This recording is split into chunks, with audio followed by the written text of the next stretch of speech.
Hello everyone, we are back with the fairy tales, and today's fairy tale is called Cinderella. Cinderella. There was once a girl who lived with her father and his new wife and her 2 daughters. Her mother had died and the new wife was jealous because the girl missed her mother so much and because she was prettier than her own daughters. She tried to hide her away at the bottom of the house, and the sisters had such ugly hearts that they treated the girl as if she was their servant. They came to be known as the Ugly Sisters. The girl had to do everything for them and never got any thanks for it. All she had to wear was a ragged grey dress, and at night, when her work was done, she had to sleep on the hearth among the ashes and the cinders. And so she became known as Cinderella. One day, Cinderella's father was going on a journey and he asked his 3 daughters what they would like to bring back for them. "Oh, some glittery gold to wear around my neck," said the oldest. "Oh, some sparkly jewels to match my eyes," said the second. The father smiled fondly and said to Cinderella, "And what about you?" "I would like the first twig that brushes against your hat as you ride," said Cinderella. His sisters laughed in scorn. "The girl's an idiot," the stepmother said. "She doesn't even deserve a present." So when the father came home again, he had gold and jewels and a twig from a hazel tree in his bag, and straight away Cinderella ran outside with her twig and stuck it into the earth on the mother's grave and wept over it. Every day, if Cinderella had a little time for herself in between all her chores, she would steal out to the twig and nourish it with her tears, and it wasn't long before something wonderful happened. The hazel twig started to grow. It began to put out spindly little branches, and buds sprouted on the branches, and green leaves unfurled from the buds. It became a tree. Its leaves danced and fluttered in the wind, and wrens and blackbird and thrushes and turtle doves all settled in its branches and sang to her. Soon after this happened, there came an announcement that the Prince of the realm was to hold a 3-day feast with a magnificent ball on each of the 3 nights, and that at the end of the 3 days he was going to choose his bride. Imagine the excitement at Cinderella's house when the invitations arrived. At last, the stepmother said to her husband. "He's bound to choose one of our daughters." The 2 ugly sisters were full of it. It was all they could talk about, and they squabbled all the time over which of them was most likely to be chosen by the prince. They ordered Cinderella to make ball gowns for them, and they paraded in front of the looking-glass, scowling at what they saw and blaming Cinderella for everything. "Too long, too short, too tight, too loose, too plain, too flouncy. Can't you do anything right?" her stepmother shouted. When there was no more material to be used up, and the night of the first ball was upon them, they told Cinderella that her efforts would have to do. Not a word of thanks, of course. "Now, you can do our hair," they said. "Make us look beautiful and be quick about it." They were asking the impossible, of course, but Cinderella did her best, and when all this was done, she said to her stepmother, "What can I wear to the ball?" Her stepmother was so astonished that she nearly forgot how to speak. "You," she said. "Who said anything about you going to the ball?" "But the invitation was for all of us. Please let me go." Cinderella turned to her father. "Please let me." And this is what the stepmother did to keep her quiet. She picked up a bowl of rice and flung it into the ashes of the fire.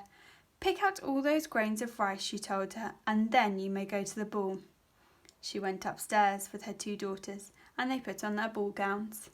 Cinderella ran out of the kitchen to her hazel tree and called up to it, Hazel tree, will you help me?"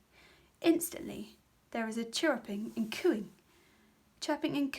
and fluttering of wings, and her wrens and her thrushes and blackbirds and the turtle doves all flew down to her. They picked and pecked through the ashes, and in no time at all there was a bowl of clean rice grains with all of the ashes shaken off them. Singing with excitement, Cinderella ran to show her stepmother. "Now I can go to the ball," she said. Her stepmother didn't even look at the bowl of rice in Cinderella's hands. "Don't be ridiculous. In that tatty dress. You can't even dance. It's out of the question." Cinderella begged and pleaded so much that this is what the stepmother did. She took 2 bowls of lentils and threw them into the ashes. "Pick those out, clean enough to eat, and you can go to the ball," she said. and she and her daughters started putting on their gloves and their dancing slippers. So once more Cinderella ran to the kitchen to the hazel tree and called up to his branches, hazel tree, will you help me?"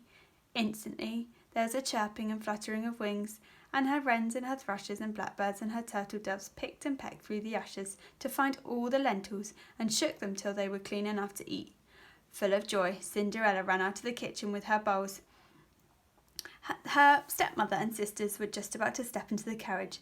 The horse was stamping his hooves, ready to be off. "Wait," Cinderella called. "I've done it. I can go now."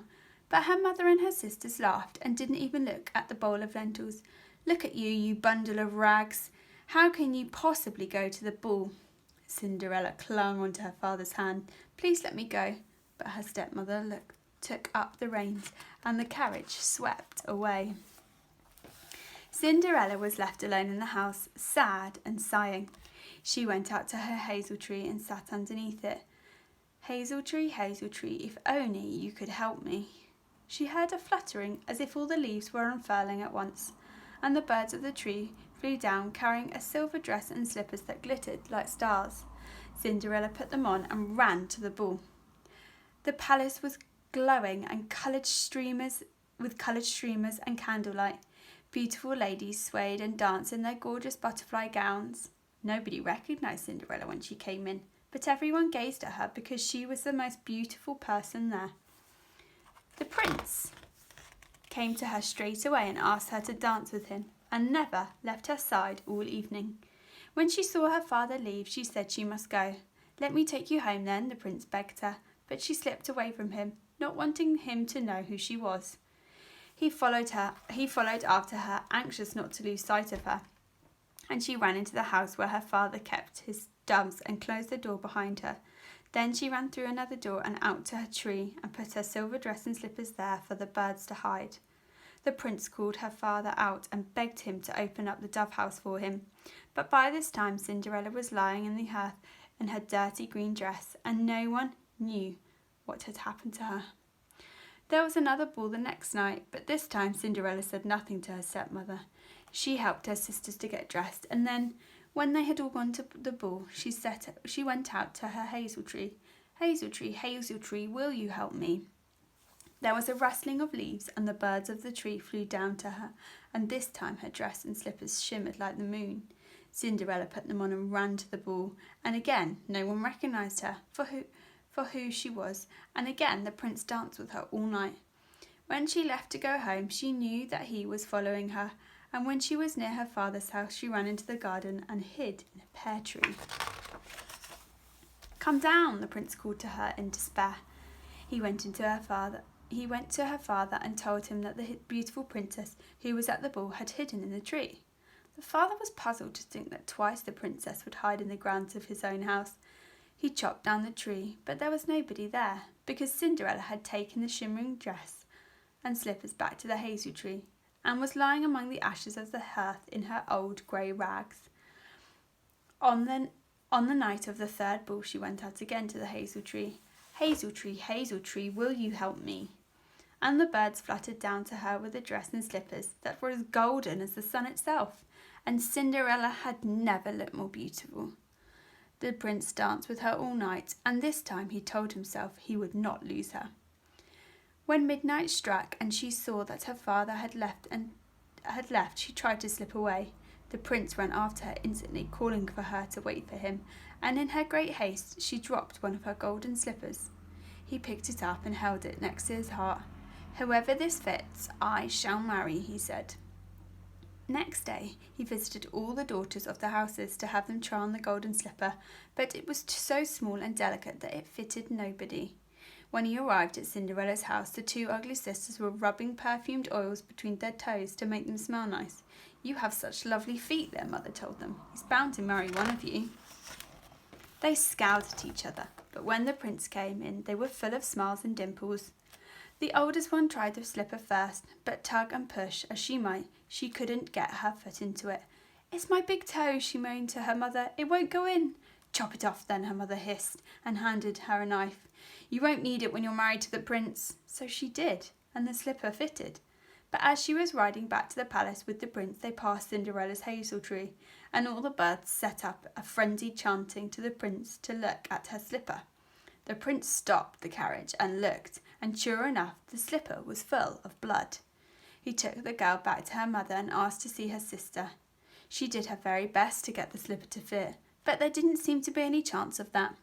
"It's nearly there," she whispered to her mother, gasping and red-faced with the effort, "but I can't get my heel in." "Push, you fool," her mother said, and rammed the shoe on so hard that her daughter's foot started to bleed. Still, the shoe was on, and the prince took her for his bride. But as they were driving to the palace past the hazel tree, the birds set up such a riot of chanting that the prince stopped the carriage again and saw the blood staining the heel of the sister's white stocking. So he turned the carriage round and took her back home. "You haven't got another daughter, have you?" he said to the father. "No," said the father. And Cinderella stood up from the ashes. "Well, only Cinderella." "But look at the state of her," the grandmother said. "She'll never make a bride for you." But Cinderella stepped forward and curtsied to the prince and took the slipper from his hand, and it slid onto her foot so easily that he knew it was hers. Then he looked at her face and knew that she was the girl he had danced with for 3 whole nights, even though her hair was matted and ash and her clothes were stained and torn. He knew it was her. The stepmother and the ugly sisters set up a great howl of rage, and all the birds of the hazel tree flew down and pecked and picked at them, until they sobbed for mercy and forgiveness. But Cinderella and the prince saw nothing of this. He went down on one knee and asked her if she would marry him, and Cinderella said yes.